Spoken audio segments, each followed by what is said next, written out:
إلهي سبحانه وتعالى قرآنك آد أي أقبوريي صدقة إن لبحي وحانا إلهي بلن قاضي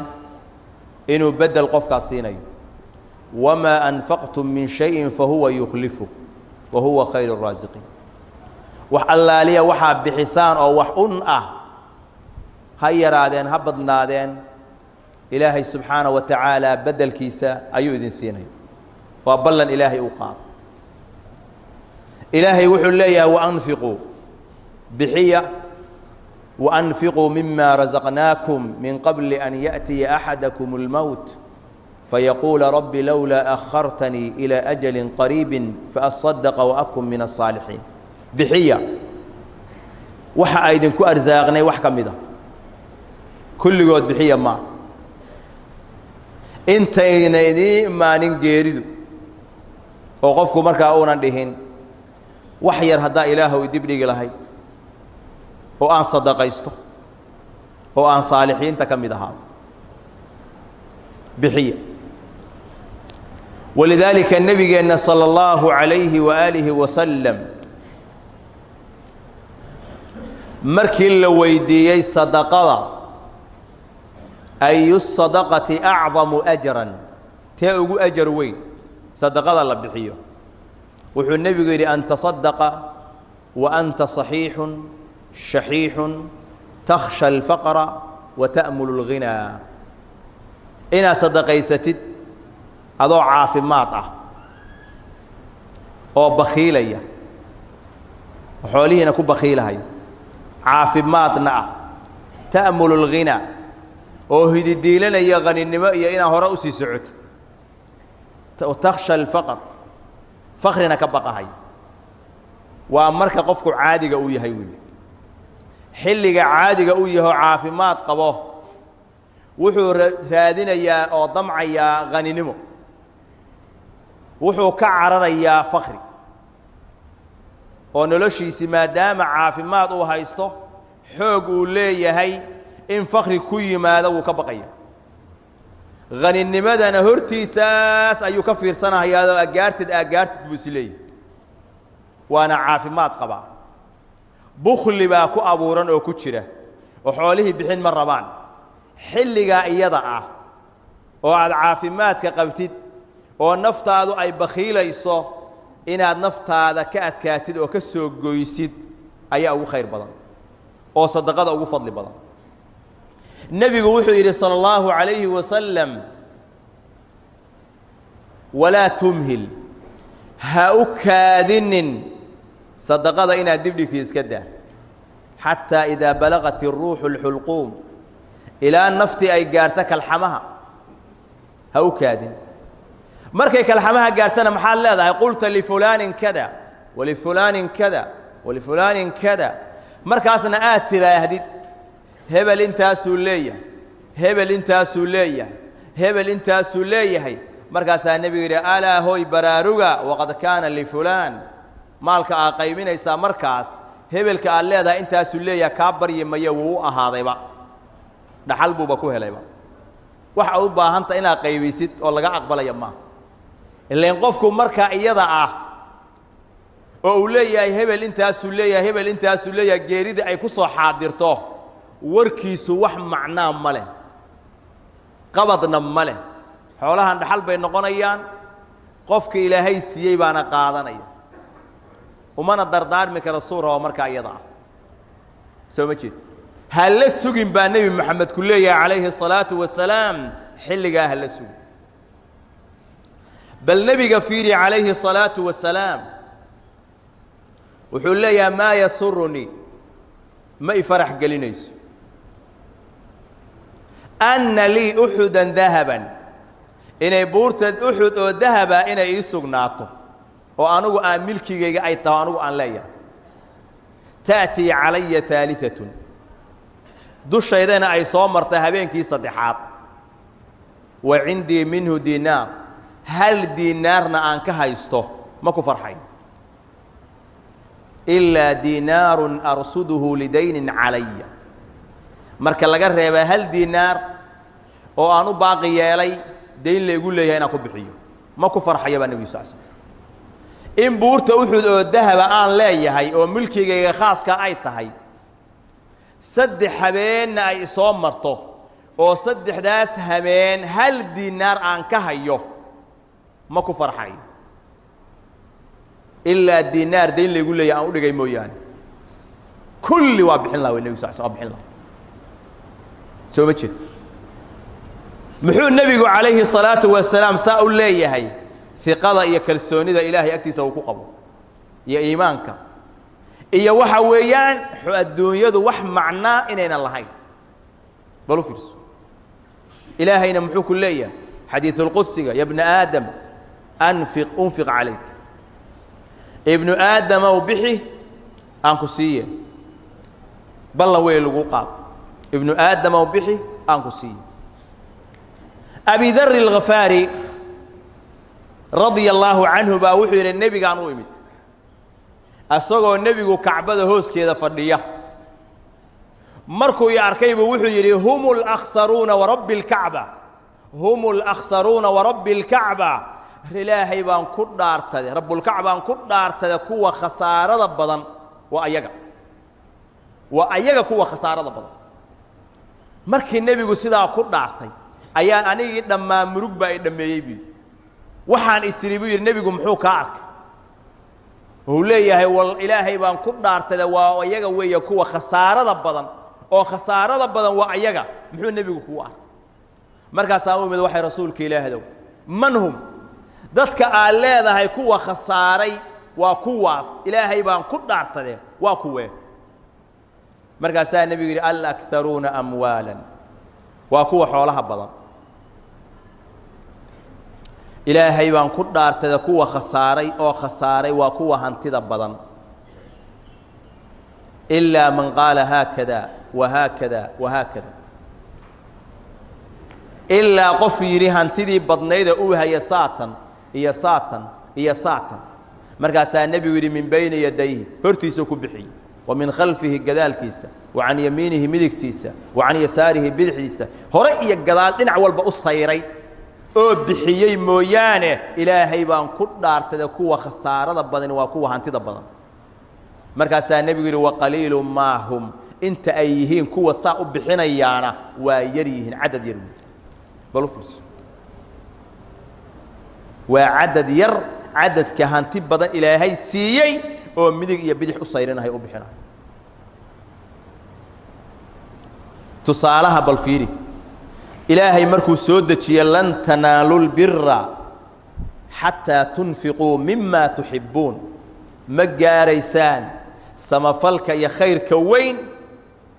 إلى أوحى حولها أتعشهين أد وحكب بحسان هانتي ده أتعشهين markay aayadaasi soo degtay Anas ibn Malik wuxuu yiri Abu Talha wuxuu ahaa magaalada Madiina oo dhan ansaar ninka ugu xoolaha badan buu ahaa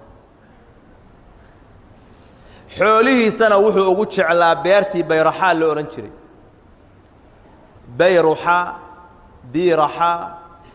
waa luqooyin kala duwan dhowr magacyadeeda wax weey dabdigeeda dhowr nooc ay ku timaado beerta Bayraha la yiraahdo أي حوله سنة وجعله بل ماشي كنت على استراتيجية فيري مساجد كالنبي جاي سوقع بالسند عليه الصلاة والسلام وماشي مجالات السنتر كده هاي مركز النبي جو مركو بحه ومساجد كبحوا بيرتا جليت عيل باكويا لآدو بيا معان نبي جو بيها سكعبي ترى عليه الصلاة والسلام بير آدو وين بطن وهنتدي سوق شعيا بأهد ماشى بقعة أقول قالي سنقول كنا كنت الله مساجد كالنبي كان كسر جد عليه الصلاة والسلام آيات داس مركو مغلي أيوم مركي بدقاتي والنبي قلت صلى الله عليه وسلم بقى يا رسول الله إن الله تعالى يقول إلهي وحو لي في كتابه لن تنالوا البر حتى تنفقوا مما تحبون ساسا إلهي سودتي وإن أحب أموالي إلي بيرحاء هانتيدا إذا وحان وجع الله إلهي السيي بيرتاس وإنها صدقة لله إلهي درتيس بأم صدقة أرجو برها وذخرها عند الله beertaa birigeeda khayrkeeda iyo kaydkeeda iyo dakhligeeda dambe ilaahay agtiisaan ka rajaynaya oo kaga ajal xisaabsanaya fadachaa yaa rasuula allah xayثu shi'ta rasuulka ilaahay oo adigu maamul meel alla meesha u garatidna dhig oo ku maamul meel alla meesha u aragtid dhig markaasaa nebigu uga markhaati kacay sala allahu calayhi wasalam niyaddaa wanaagsan bakhin bakhin luqadda kale waxa weeye bakh oo khaada la reebo bakhinna waa sax waa kelimatu tacajub kelimad la yaab la weeye macnaa arrinka la yaab kale ayaa nebigu bakhin ku soo dhoweynaya dalika maalun raabix waa maal ribxay oo saaxiibkiisii uu faa'iiday oo uu darajo sare ku gaadhay wey nebigu 2 jeer ugu celiyay calayhi salaatu wasalaam markuu yidhi maalkaagii waad ku guulaysatay waana maal ilaahay agtiisa darajo sare aad uga gaartay waana ribix xaqiiqadii la rabay aad ku gaartay ayaa nebigu yidhi sala allahu calayhi waaalihi wasalam wa innii araa waxaan arkayaa anugu ra'yi ahaan an tajcalahaa fi laqrabiin beertaas maadaama waqaf ay tahay oo aad sadaqaysatay qaraabada inaad u yeeshid oo qaraabada adiga dadka kola ah aad u qaybisid markaasuu qaraabadii u yeer markaasuu u qaybi kuwa qaraabo fog odaga 7 ay iskugu yimaadaan sida xasaan binu thaabit oo kale ayuu wax ka siiyey odaga 7 ay iskugu yimaadaan ayuu beertii u qaybshay kulligeed waa qaybshay soo ma jeed xadiidkaas laba macne oo waaweyn baa ku sugan macaani badan buu leeyahay laba waaweyn baa ku sugan marka koobaad qofku inuu isku dayo waxa hantidu ugu jecel yahay inuu ku dhiirado inuu gooyo wax ka mid ah ilaahay dartii u bixiyo